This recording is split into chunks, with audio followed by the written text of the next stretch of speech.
Hoje venho falar-vos do livro Duas Irmãs, um Rei, da Philippa Gregory. Olá pessoal, tudo bem? Então, hoje venho com uma opinião de um livro. Eu recebi este ano um livro por parte da Planeta, o livro Duas Irmãs, um Rei, da Philippa Gregory. Eu acho que isto foi um relançamento da editora, não foi... porque eu acho que estes livros estavam a ser editados pela Civilização, porque depois pelo que eu andei a pesquisar, mas a Civilização Editora foi uma editora que fechou e, portanto, provavelmente a Planeta adquiriu os direitos dos livros e está a editar.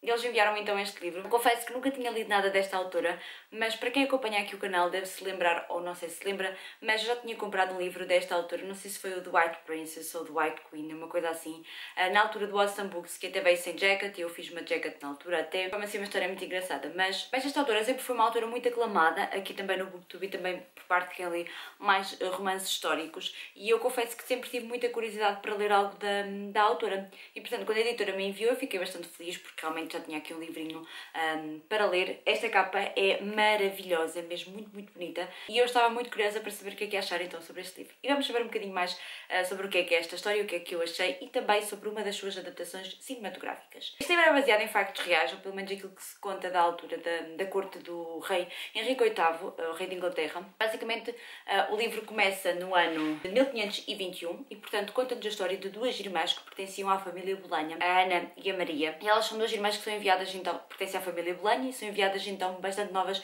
para a corte francesa para aprender. Na altura era prática enviar essas crianças bastante novinhas, acho que elas foram com 4 anos, para a corte francesa para aprenderem, para saberem se comportar, pertencerem à corte, e a uma determinada altura elas são então enviadas para a corte inglesa, já no reinado do Henrique VIII, quando ele era casado com Catarina de Aragão. E basicamente a Maria é enviada para lá porque ela casa com alguém que pertencia à corte. E basicamente ela é enviada para lá para casar e para então pertencer como dama de companhia da rainha Catarina de Aragão.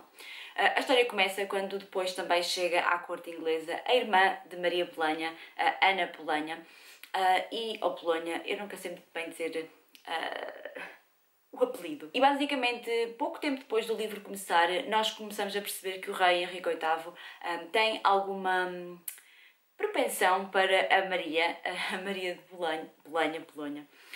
E basicamente o que acontece é que o rei tem um casamento, diria-se perfeito, porque a Catarina de Aragão é espanhola, é uma princesa espanhola, mas é bastante querida, bastante amorosa, bastante submissa ao seu marido, mas é mais velha do que ele, porque ela foi casada com o irmão do rei Henrique, que entretanto morreu e ela ficou viúva e eles casaram.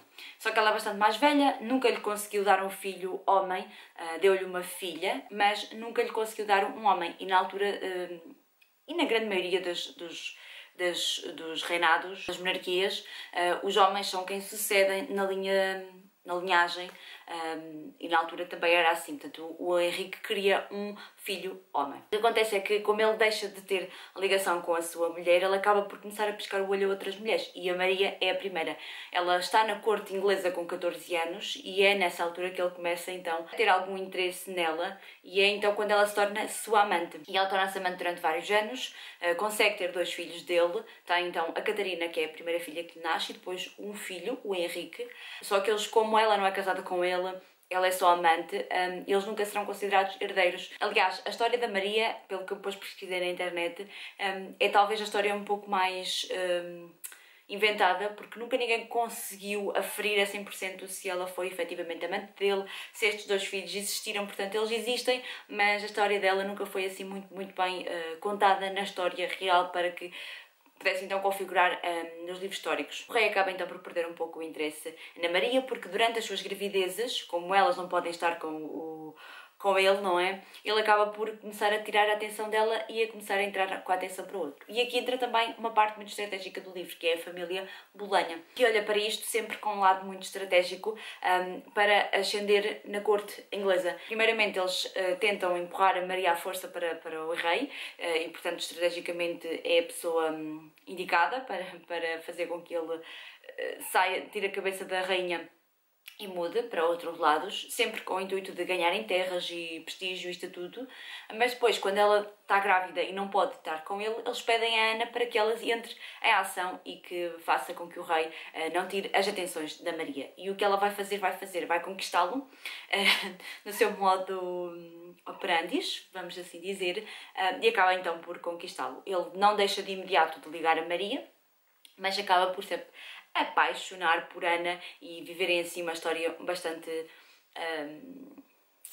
intensa, vamos dizer assim. Primeiramente porque ela não o quer, mas quer, portanto faz com que joguem ali um jogo de amor-ódio, e depois porque quando ela ascende efetivamente, quando se dá todo aquele declínio com a igreja, porque o Henrique VIII acaba por querer se divorciar de Catarina de Aragão, não consegue, porque isso era uma... Antigamente não era tão fácil como agora, dissolver um casamento, divorciar-se, portanto eles tiveram que fazer tudo ali uma questão, condená-la, levá-la a julgamento e fazer com que eles acabassem o casamento porque ela tinha feito algum crime, quando não tinha feito nada. Cortaram, Henrique VIII ficou conhecido por cortar relações com a Igreja Católica, com o Papa, que na altura era a pessoa que mandava nessas coisas, por ter criado uma nova religião, a religião anglicana, e portanto ter criado muitas coisas novas, e portanto o Henrique VIII ficou conhecido por muitas coisas dessas. Basicamente o que acontece é que ele acaba por se separar então de Catarina de Aragão, dá-la embora, e consegue casar então com Ana de Bolonha. Com ela, ele consegue ter uma filha e a partir daí as coisas começam a descambar, porque ela não consegue ter mais filhos, não consegue levar nenhuma gravidez até ao fim e, portanto, tudo começa a descambar a partir daí. Basicamente o que eu vos contei é a história real. Nós vamos conhecendo toda esta história através do olhar da Maria. A Maria é a outra irmã. Falamos aqui de duas irmãs e um rei, porque efetivamente a Maria foi o início, a Ana foi talvez o fim do rei, mas... toda esta história é-nos contada através do olhar da Ana, tudo é narrado através do olhar da Ana, e é uma história muito envolvente. Acho que é a melhor palavra que se pode tirar daqui. São 600 páginas que eu li praticamente numa semana. Tentei ler 100 páginas por dia, mas é realmente uma história muito viciante, porque vocês começam a ler e vocês só querem saber como é que isto vai terminar. Apesar de vocês já saberem mais ou menos, porque tudo o que aqui é relatado sabe-se um bocadinho através da história, daquilo que aconteceu, mas é escrito e narrado de uma forma tão envolvente e tão... envolve aqui tanta coisa. A Maria é talvez a minha personagem favorita neste livro todo.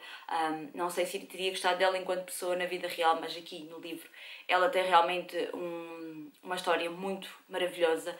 Eu gostei bastante desta personagem e gostei bastante da história dela, vamos dizer assim. Gostei muito do final dela, acho que foi um final merecido e eu, a sério, gostei bastante deste livro. É realmente um livro histórico que não parece maçador, estão a perceber? É um livro que vocês leem e que vão relacionando com aquilo que estudaram, porque eu estudei o Henrique VIII na escola e, portanto, ao lerem este livro vocês vão perceber tudo aquilo que deram também na escola de uma forma, se calhar, um bocadinho mais didática e um bocadinho mais envolvente do que aquilo que estudaram, então, na escola. E este é um livro que aborda muito temas. Provavelmente na altura eram temas muito tabus, como é aqui espalhado no livro. São temas muito duros, como a homossexualidade, a bruxaria, as feitiçarias, todos esses temas, o incesto, portanto são temas muito pesados, que aqui são retratados porque já aconteceu na altura, as festas secretas, portanto, que provavelmente acontecia tudo no submundo da corte, e que aqui são falados e que eu acho que são importantes de serem falados em livro para desmistificar que as coisas não acontecem só nos dias de hoje, também aconteciam na altura, e que, por exemplo, a homossexualidade não é uma questão dos dias de hoje, é uma questão de sempre. Portanto, foi muito interessante ver retratado no livro esse tipo de temas também, e eu gostei bastante. As recriações históricas em termos de texto e de... A sério, é um livro que vale muito a pena ser lido, porque realmente aborda muita coisa e tem aqui muita coisa muito interessante. Tem aqui muitos dados históricos, tem aqui muitos nomes, muita intriga política, muita intriga social, muita coisa que acontecia na altura, e é por isso talvez um livro que eu vos posso recomendar muito, porque é realmente um livro muito intenso e com muita coisa e com muita carga dramática e com muitos acontecimentos, e eu gostei bastante deste livro e só vos posso recomendar. Eu não sei se isto ficou assim muito bem explicado, porque eu também não sou muito boa a explicar livros históricos, vamos dizer assim, mas depois eu fui procurar uma adaptação cinematográfica que eu tinha a ideia que existia, que é a adaptação de 2008, que conta então com participações da Natalie Portman a interpretar a Ana de Bolonha, a Scarlett Johansson a interpretar a Maria de Bolonha e o Eric Bana a interpretar o Henrique VIII. Esqueci-me de dizer uma coisa na altura em que estava a falar dos livros. Depois os reinados do Henrique VIII, do pai dele, e isso tudo ficaram conhecidos como os Tudors, para quem quiser se situar um bocadinho. E portanto eu fui ver essa adaptação cinematográfica. Ela no IMDb tem a classificação 10.7, mas eu acho uma pontuação um pouco exagerada, porque a adaptação cinematográfica é um bocadinho alterada. Ela é baseada neste livro, mas eles alteraram alguns acontecimentos e algumas... Eles mudaram muita coisa. É muito... Para quem leu o livro, provavelmente para quem nunca leu nada desta história e for ver este filme, provavelmente ficará satisfeito. Mas para quem leu o livro, e 600 páginas traduzidas numa hora e 55 não é nada, porque eles tiveram que acelerar tudo, alterar muita coisa, e portanto é uma adaptação que eu não recomendo enquanto adaptação. Enquanto filme, é um filme muito bonito, porque tem mesmo aquela aura de corte inglesa, os vestidos, os salões de festas, essas coisas todas. Enquanto recriação histórica, está bastante fiel. Agora, enquanto adaptação cinematográfica, não recomendo mesmo. Eu acho que lhe dei 2 estrelas e meia ou 2 estrelas no Letterboxd, porque realmente eu não gostei nada deste filme enquanto adaptação, que era o que eu estava à procura, era ver alguma adaptação um pouco mais fiel àquilo que se tinha sido relatado então no livro. Basicamente, o livro e o título do filme, em inglês, que é The Other Boleyn, olha, nunca sei dizer o nome daquela família, Girl, ou seja, a outra rapariga, e basicamente, que é Maria, porque o que nos reza a história é que a Maria existiu e foi talvez a pessoa mais importante na história, mas a Ana de Bolonha foi aquela que explodiu, não é? E portanto a outra rapariga é a Maria, e basicamente no filme não existe Maria, estão a perceber? E portanto... Há muita coisa que é abordada no livro enquanto tema, que não é simplesmente abordada no filme enquanto tema, portanto nem sequer enquanto objeto de conversa, portanto muita coisa muito errada.